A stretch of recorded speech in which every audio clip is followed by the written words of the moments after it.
Captain. I need air support here.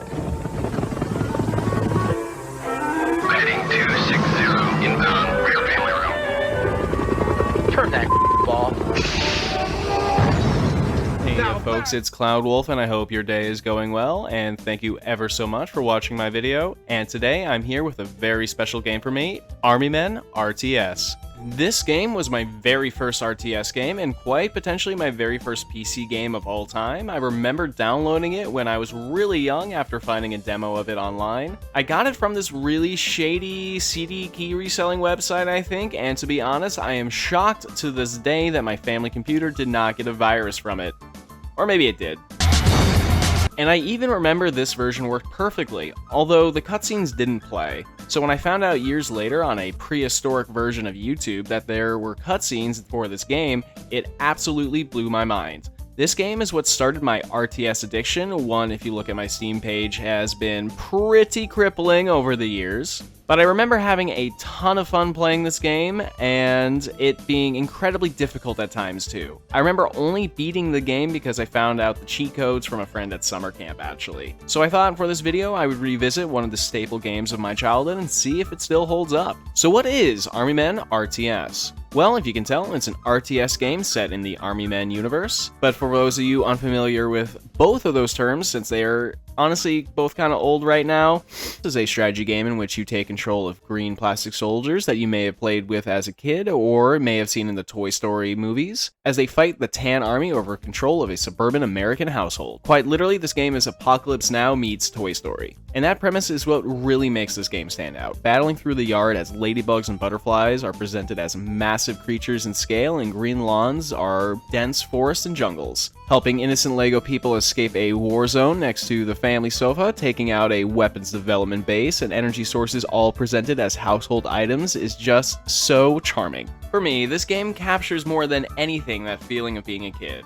Well, maybe specifically an RTS enjoyer kind of kid, pitting their toys against one another in increasingly elaborate battles and scenarios, which I think was the goal of this game. And even in 2024, I think the developers did a phenomenal job in that respect. Speaking of the developers, you may have heard of them before. Pandemic Studios, who are legends if you grew up in the 2000s and had an Xbox, PlayStation, or GameCube. Or you might be familiar with them from the never-ending amount of OG Star Wars Battlefront 2 memes that infest the internet, or at the very least infest my Instagram feed. This game, however, was not published by EA, the eventual owners and murderers of Pandemic Studios. It was instead published by 3DO, which held the rights to the Army Men series of games. I won't go into too much detail about 3DO, mostly because beyond this game, I'm actually not that familiar with the company and its games. However, if you are interested in the history of the company, Matt McMuscles has an amazing video. I highly recommend watching it if you are a fan of the Army Man games or any of 3DO's other games. But basically, 3DO was a company that was a console competitor in the early 90s, and a rare American one too. That failed pretty badly and barely held on for a bit as a game publisher until sometime in 2003 when they went bankrupt. The Army Men series even started as an exclusive for their console. But why bring this up? Well, two reasons primarily. One is that this game is kinda like finding a relic. Both the publisher and the developer and the game series are all long gone. I don't know, it makes me feel pretty nostalgic for growing up in the 2000s. Pandemic games were a fun part of my childhood, and I think it's fun to look back at their earlier works. The other is that this was the last Army Men game published by 3DO. Army Men was 3DO's flagship product from the start. Think of like Halo to Bungie. Drinky my Slurpee. And they made a ton of games for it in the 90s. Sarge's Hero is also a nostalgic favorite for many 90s kids who had an N64 or PS1, although I didn't play it growing up myself. To my knowledge, most of the other Army Men games were third-person shooters in some form, and in this respect, it kind of reminds me of Halo Wars, whereas you can see recognizable units from the other games from a whole new perspective as their commander. And also like Halo Wars, this game was the developer's swan song, as previously mentioned. Currently, the series license is held by, Volcanic Force Studios, I think? Hard to tell, their website link is dead, and they don't even have a wiki page.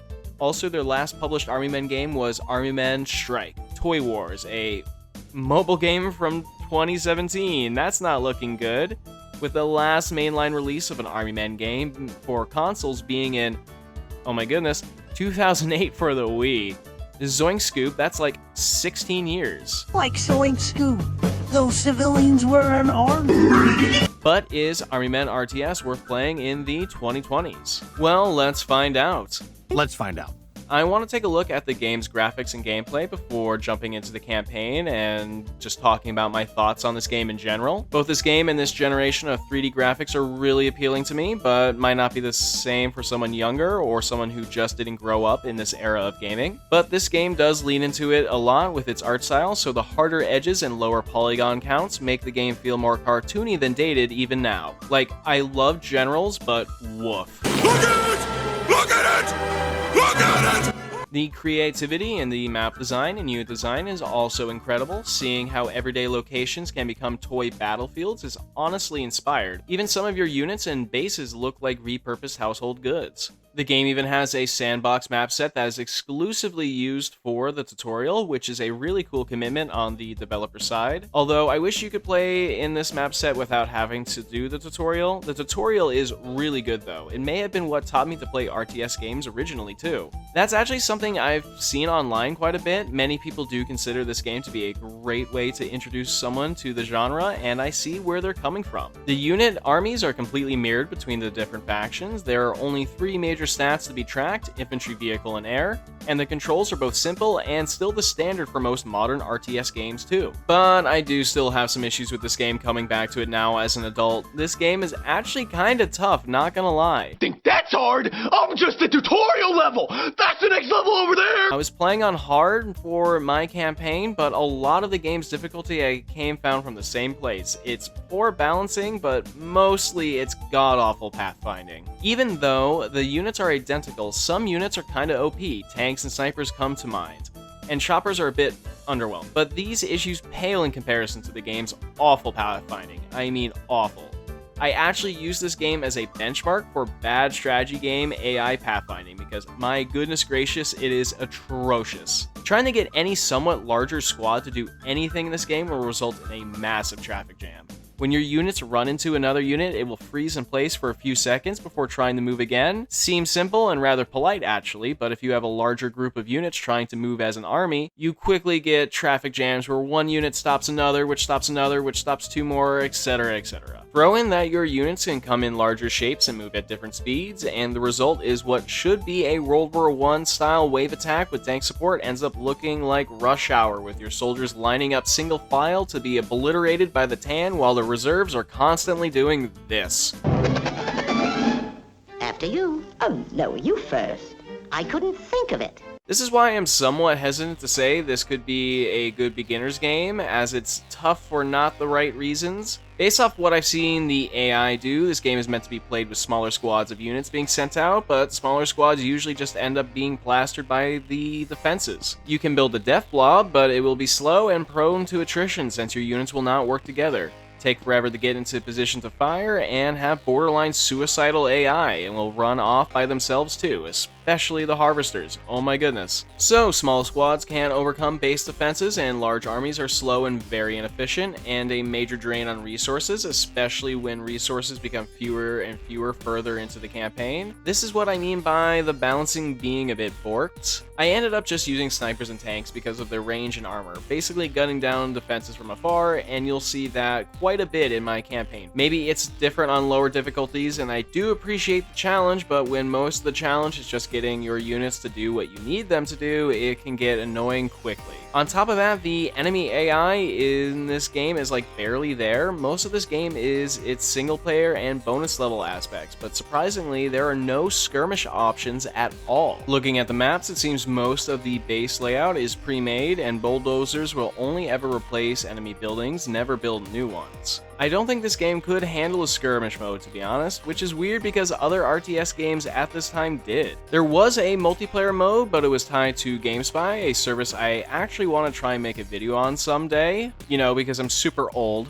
but with those servers down, there would have to be some modding shenanigans needed to make that part of the game work again. But I did notice this game has a modding community, so who knows? I even got Red Alert 3 multiplayer to work without GameSpy, so there's always the potential. So is this a bad game for beginners or a bad game in general? No, not at all. I actually really love this game and would recommend it if you're a fan of either the aesthetics you've seen so far or just the Army Men series too. Even with the pathfinding, the pain is manageable, and the campaign has its moments of greatness. I think any RTS is a good beginner RTS if the subject matter and the setting are interesting to you. Just play on easy and check out the tutorials. But if you are an RTS veteran, there is not a lot here beyond the setting. Although I can say it's definitely nostalgia, I did enjoy playing this game and making this video. I don't know, this game just has a charm to it, and I do like playing old school RTS games, especially when most of my retro games I seem to be playing tend to be shooters of some kinds. And if you are like me and have nostalgia for this game, you can actually go purchase your own copy over at Good Old Games. This is a complete version they have on sale too, which, unlike the version I grew up with, includes the cutscenes. And that ends the sort of technical review side of this video. Now I want to jump into the game level by level. This game doesn't really have much of a story, but I'm going to put up a spoiler tag as well, just in case if what I've shown you so far does intrigue you. Now, soldier, let's jump in. And here is that infamous cutscene that eluded me so much as a kid. I'm also going to be using footage from, so you guys don't have to deal with the lower resolutions and lack of widescreen. Sorry, I couldn't get it to work. I'm good with old games, but not that good. We meet our heroes in this scene, which reminds me of Toy Story. You can tell the game's tone immediately from this cutscene. Get ready for a tongue-in-cheek kind of campaign. We even get our first look at our new battlefield. I'm way too short for this. We meet the colonel in the command tent and get the details on the campaign. Some trouble. No, this is a bad one, Sergeant. Worst I've seen. Not long ago, we had this region secure under the supervision of one Colonel Blintz. That changed when Blintz was injured in the line of duty. Medics did what they could, but he sustained a massive, disfiguring head wound. Disfiguring? He lost his mind. Oh my gosh, that line cracks me up. And if you couldn't tell already, this game's story is going to be a light spoof of Apocalypse Now, with Blintz as a toy Army Men version of Marlon Brando's character from the movie. Also, like, why do Army Men have skulls? But I digress. The good colonel has gone. He's gone tan. And with that, we have our orders. Invade an American suburban household and terminate the colonel. Let's go, soldier, to Mission 1, the Thin Green Line. We pan over from the mailbox down to the Green Army camp. The difference between CGI FMVs and actual blocky in-game graphics is something that reminds me a lot of other 2000s and late 90s era games I grew up with. Even though their quality might not translate well today, these games' CGI kind of reminds me of Battalion Wars, actually, if anybody's ever played those games. Your empire has launched a counteroffensive.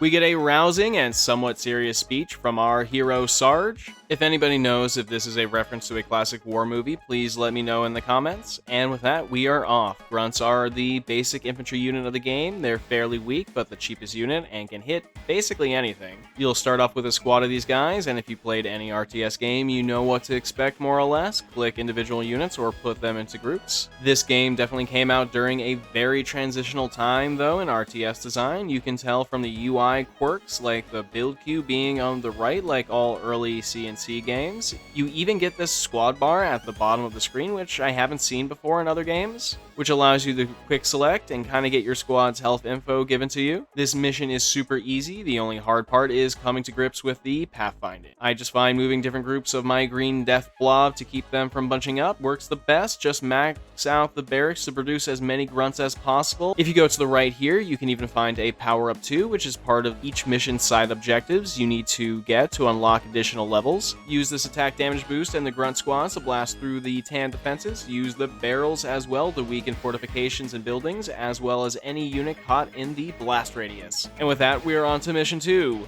Behind the Tan Curtain. Good yard.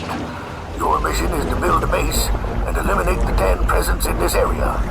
If you can get rid of them, it's a straight shot to the front of the house.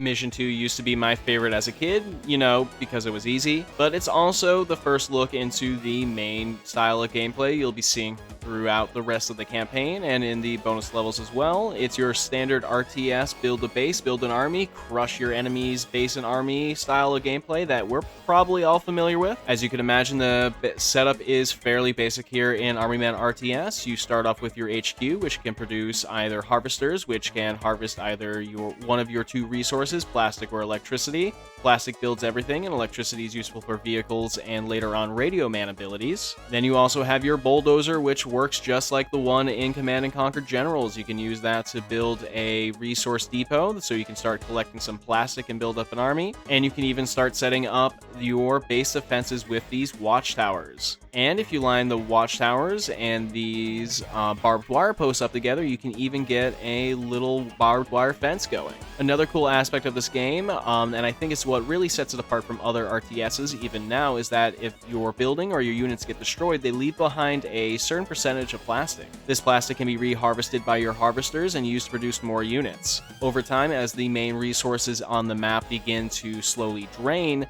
you have to rely more and more on the destroyed remnants of both your army and your enemy's army, which can lead to pretty interesting games of attrition. We can also use our bulldozer to build barracks and garages so we can get our army going. To help us in this new mission, we get a new infantry unit, the Grenadier, which does more damage to infantry and vehicles than the Grunt does, even does splash damage too, but can hit air units and enemies can get out of the way of the grenade. We also get access to the half-track, one of my favorite units as a kid, although I didn't really use them that much this playthrough. They're fast and can bring machine gun damage to anywhere on the map fairly quickly. I find them ideal for taking out choppers. The last of our new units this mission, and one that's meant to introduce us to a mechanic that will be present for the rest of the game as well, is our humble Minesweeper. Minesweeper is one of the few non-combatant units in the game, and you'll need it moving forward. It will create this ring around itself and your army that will disarm all mines. Because all the enemy mines are pre-placed at the beginning of each mission, there are a buttload of them, so if you don't bring them, expect your army to be decimated. And the map layout also has some added quirks, not really hard ones, but annoying ones. The small pathways that lead you down can mess with the pathfinding. This is meant to introduce you to the mines since it makes them unavoidable, but in this case it just makes your units get into more of a traffic jam. But for now, get your plastic and energy going by setting up shop to the left here once you're done with the main resources. I also like to build additional resource collectors from the HQ since collectors can be quite slow too. Once we get a big enough death blob, just throw them over at the tan base until all the main building facilities are gone and the colonel will give us a call. We even get to see some cool paratroopers landing nearby in the cutscene. The colonel has a special mission for us, and it's here to introduce us to a game type present in any RTS campaign, the baseless missions where you control just a few units. We'll have to be doing this in the next mission, Mission 3, A Few Green Men. They're heavily fortifying the front door of the house. They're being supplied by some sort of renewable power source inside the garden. If we're to have any chance of fighting our way in, we'll have to knock it out, and it's got to be done quietly. It's cutscenes like this that make me love this game. It just gives me the vibes of one of those good old Medal of Honor cutscenes, but with everyday objects. It's really charming. This mission also gave me a ton of trouble as a kid, but it's honestly super easy if you're on top of maneuvering your guys. Go down to the bottom left here, and you'll find a lost squad. They will also most likely die in this mission, But it's a sacrifice I am willing to make. but they'll be pretty useful in completing it. Before going up to the garden, get the health bonus over here as well, and you're good to go. Make it to the light to activate the bomb planting cutscene, and you'll get a call to evacuate. The tan garrison defending the pickup point is light, so this should be easy as well. Enjoy the explosion as your helicopter flies away, and on to the next mission, Mission 4, Full Plastic Jacket. In this cutscene, Sarge and the gang stare down the enemy base, separating them from the inside of the house. We get more of Sarge's terrific oratory skills and good banter between our squad mates. Hoover! Get back here! Build up a big old base using the rather abundant starting resources from the dog bowl. I also like to set up another resource base over here to the right side of the map because of the plastic frisbee and access to other plastic resources over there too. This mission also introduces us to my favorite unit in the game, the tank. Can't hit air, but it can destroy vehicles and buildings better than any other unit we have in our arsenal, and probably won't have for a while too. So for the meantime, these are going to be our heavy hitters. Its splash damage also makes it great for taking taking care of infantry blobs. Also, in the vein of what this game doesn't tell you, this tank has excellent range. Giving it an almost artillery-like role, use them to steamroll the tan defenses. You'll get a quick cutscene once we get to the front door showing that's been locked by that dastardly Blintz. We'll have to go through the basement and the side of the entrance of the house, grab the health restore power-up to the left of the front door, then head off to destroy the last of the tan bases. Once we get to the basement window, we get this fun cutscene of the squad doing a leap of faith into Mission 5, the basement.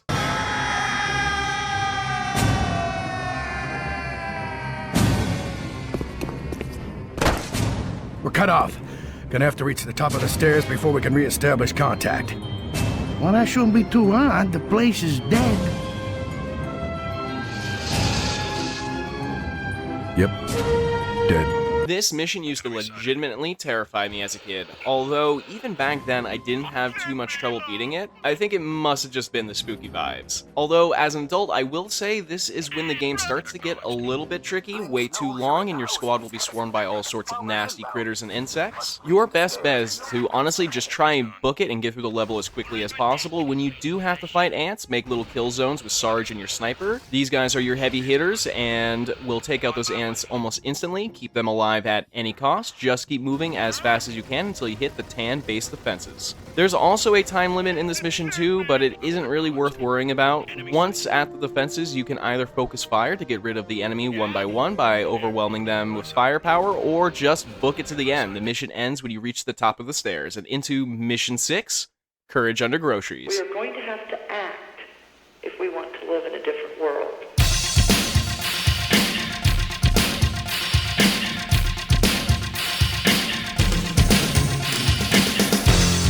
We start off with a desperate cutscene of our green forward base being crushed by a tan armored assault. We make our way as quickly as possible to save our allies. Along the way, you'll notice that not only is this kitchen hella gross, it's infested with cockroaches. Possibly from the food on the ground, but I don't know. The cockroaches are very similar to the ants that we have been facing so far, but they are way more tanky and have a much more devastating attack, especially the hero units. There is a secondary objective to kill all of them in the kitchen. They are also allied to the tan for some reason, even though, as we'll see later in the game, the ants actually have a good reason for working with Blintz, less so the roaches. Who knows, maybe the tan are feeding them. Pondering the status of toy and insect relations will have to wait, however, as we arrive to find we're too late, and the forward green base has been completely destroyed. We are going to have to pick up the pieces and get this base Back online! and if you move the camera over to the oven and pan down a bit, you'll see the fate of Outpost Table. They've been baked into a pie. Honestly, that's actually kinda gruesome. Those bastards!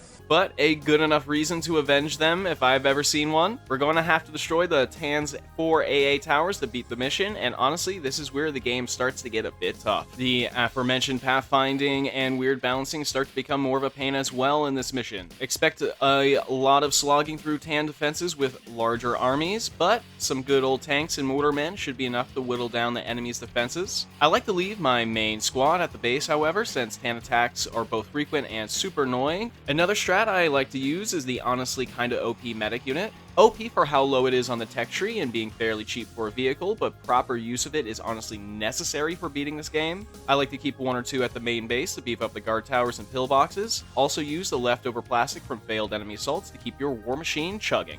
I usually like to start with the smaller base here on the right and move up from there, since the one on the left is kind of big. Also, don't forget the weapons power up to the north of the map here. I also start to build much more on-site resource harvesters here, since harvester AI is pretty terrible and the units themselves are fairly slow, and you will need the extra plastic. Destroy all AA guns and the day is ours. We get a Chinook ride to Mission 7, Dishes Under Valor. We start with this cutscene that I used to absolutely love as a kid, mainly because it had the funny swear bleep sound effect. Are you gonna get off your and do your jobs, or do you want to get back in that bucket?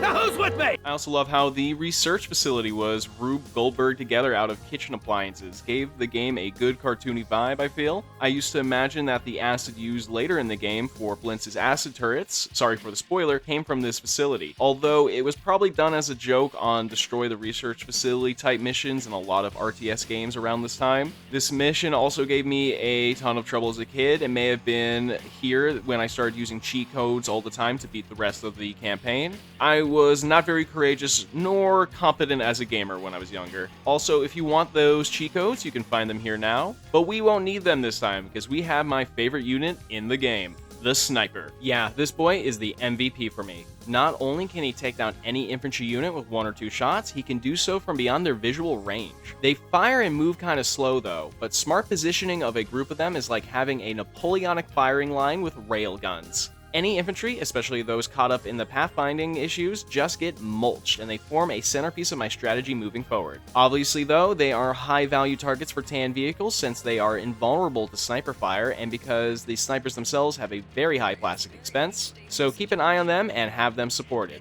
Also, they are a pain to fight when the tan have them. Use your new sniper boys to slog across the kitchen counter. I might have been talking up the snipers a bit earlier, but the mortars are super useful. Slow units that can only target buildings. Very useful in this map because of the limited space, so all the tan defenses tend to be bunched together, and because the mortars can target the research facility as well. Destroy the baby bottles, and the day is ours. And we move on to our next mission, Mission 8. From here to the sofa.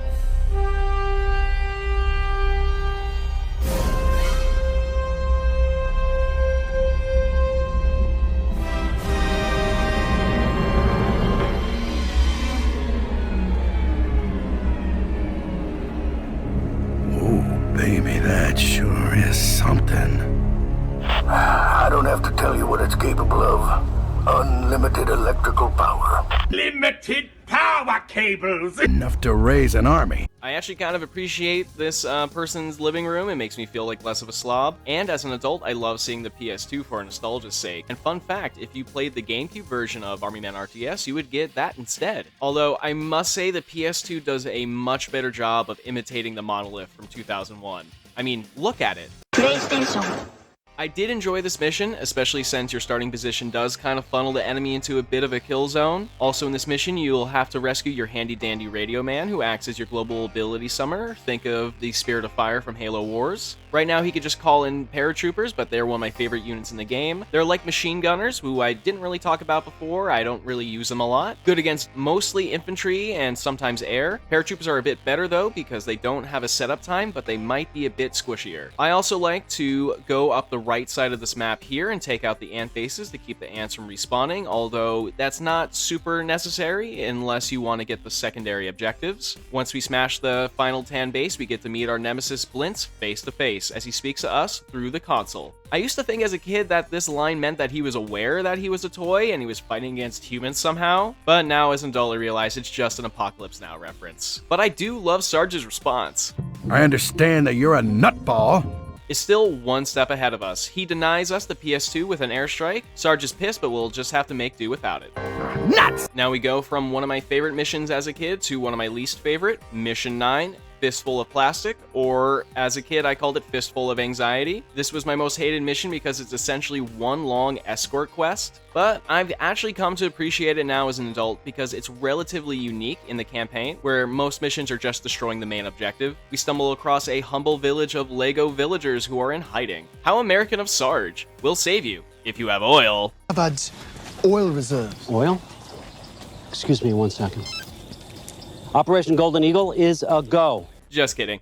It's up to the Greens to save these poor villagers and get them out of the war zone. Also, just realized the Lego mayor is trying to do some sort of Danish accent, which is funny considering where Lego is from. And it's not that bad once you know what to do. Just build 2 harvester buildings and a few extra harvesters. You will have access to a lot of plastic, so just cover the road and the fences and spam as many units as you can. I like to send one big death blob up the highway to clear it out, and then leave 2 or 3 smaller death blobs around the road for quick response. You can also go straight for the tan defenses too, but I didn't really try that this time. You can lose a few villagers to the tan, but not too many or you will fail the mission. Don't be like me. The first time I tried recording this, I lost the last Lego guy to a sniper right before the mission to end, and that was incredibly frustrating.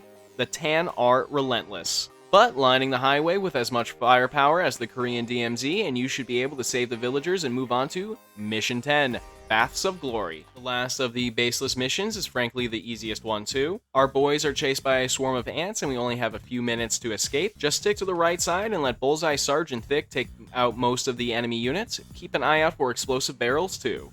Make it to the end and onto Mission 11, One Man Army. As you may have already guessed from the title, we aren't going to be having our squad for this mission. Instead, we have Hoover, our cowardly minesweeper from earlier, who has to solo this mission. And it's about this time that the lack of mission variety in this game begins to set in a bit. From here on out, all the objectives are just going to be destroy the main tan base or main objective. And on that note, I don't really care for this level either. It's not really bad, but rather I find it to be a less interesting version of the sofa mission from earlier. And even without your heavy hitters, it's not that difficult. Also at this point, I'm just using my sniper tank strat, destroy the main base and free our friends, and onto mission 12, Derailment. Welcome to the attic, Sarge. This is Tan Country. Deep behind enemy lines. Inner sanctum. Belly of the beast. Where few have entered and even fewer have... Got some interference, Colonel. I'm losing you. Right. Sorry, I'll be brief. There's a train carrying supplies into Blitz's compound. Sabotage the bridge and stop it. Blow up the bridge. Got it. Over and out. He's a good guy. Just a little verbose. Gotta love these guys. And this is one of my favorite missions in the game, and it's the first in the Attic's incredible model train tile set. I really wanted an over-the-top train set like this as a kid, and I still love watching those POV videos of train sets on Instagram.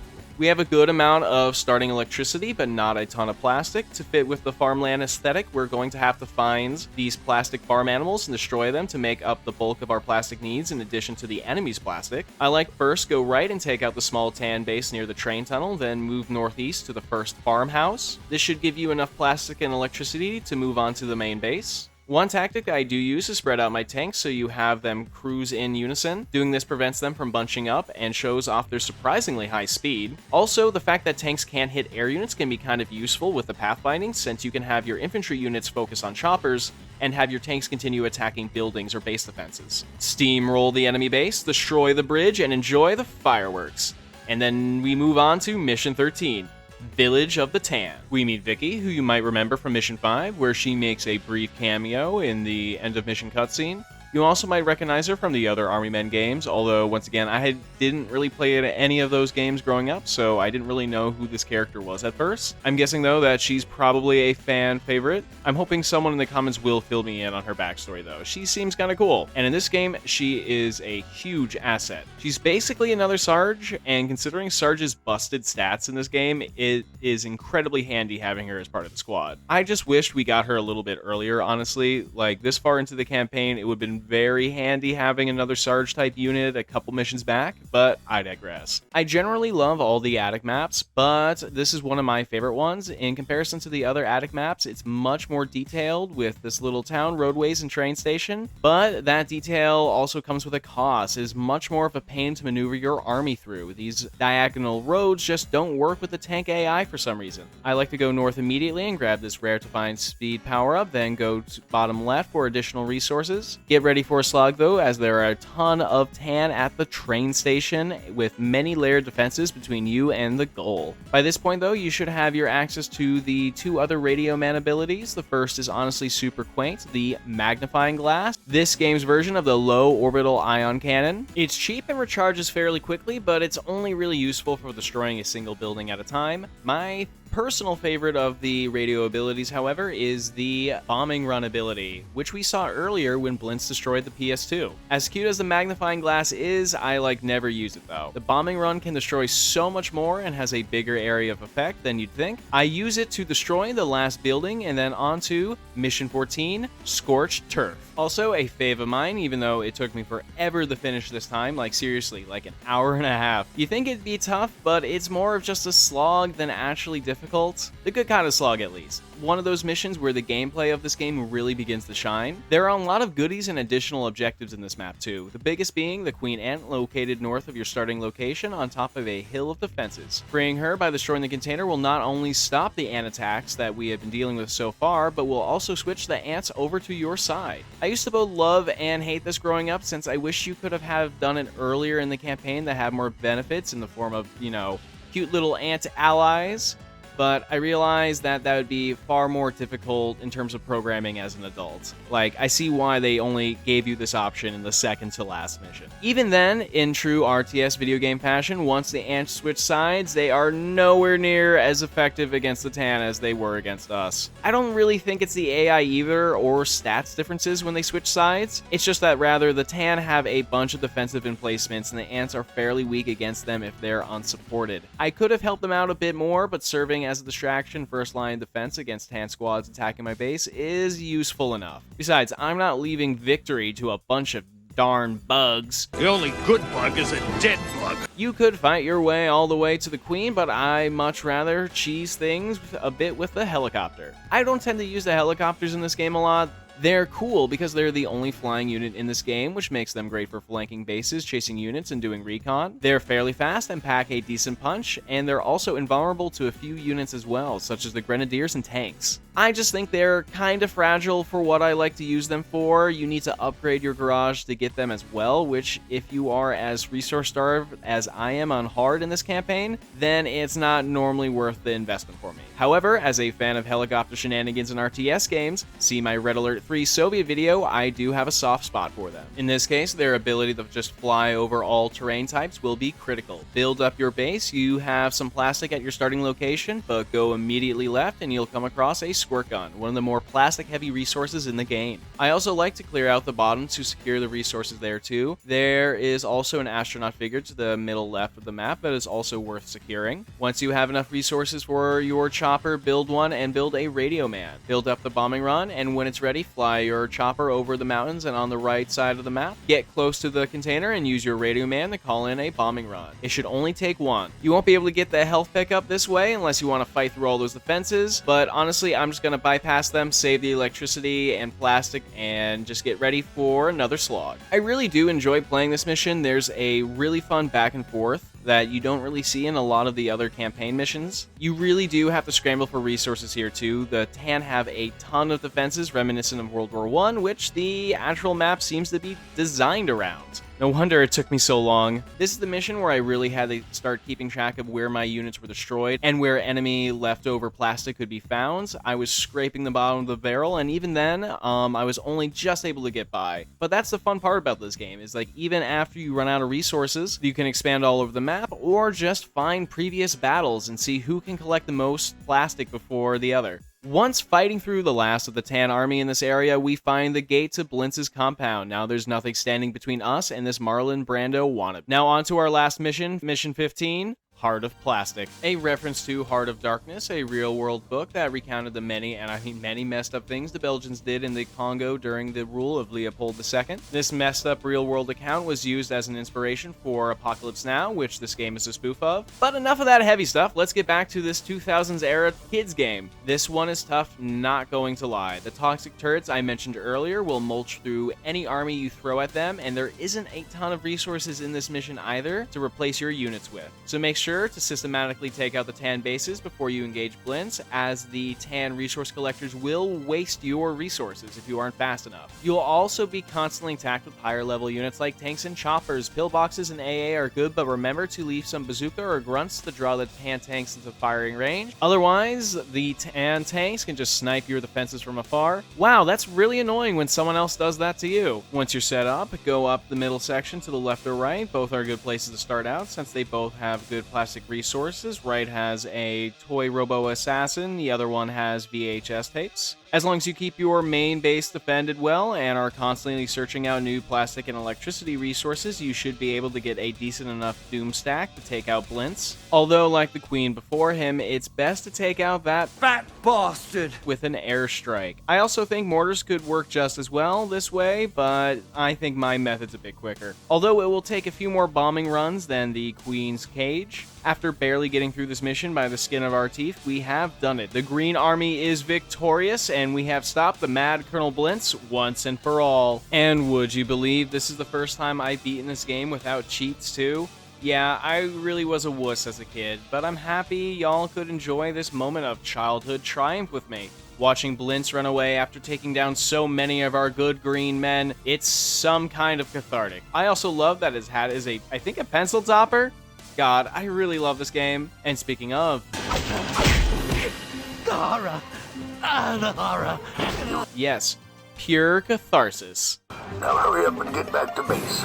We've got cake and ice cream. We even get cake and ice cream. Peach just got us cake. And with that, the end. I hope you enjoyed this video and coming down memory lane with me. I know it may have seemed I was a bit harsh at this game at the beginning, but honestly, it is super charming and easy to pick up. I know beating the campaign might be kind of tough for a new RTS player, but who knows? It could be just as much of a challenge. And as I said, the mechanics of this game are fairly simple. There is also a multiplayer component to this game that I talked about earlier that I was unable to get working again. I did notice there is somewhat of a modding community for this game online, but I'm not sure if they've been able to resurrect the multiplayer or not. But who knows? I mentioned before I've been able to get Command & Conquer to work again in 2024, so maybe this game could as well. There's also the bonus missions. I really didn't want to jump into those right now, mostly just for the sake of time, but if you are interested, I could potentially make a video in the future just going through all the different bonus missions. But until next time, thank you again for watching this video. It actually means quite a bit to me, and if you did enjoy, please feel free to like, comment, and subscribe, you know, that old YouTuber jazz. And if there's any games out there that you'd be interested in me doing a playthrough of, a review of, please just let me know. And until then, stay wonderful.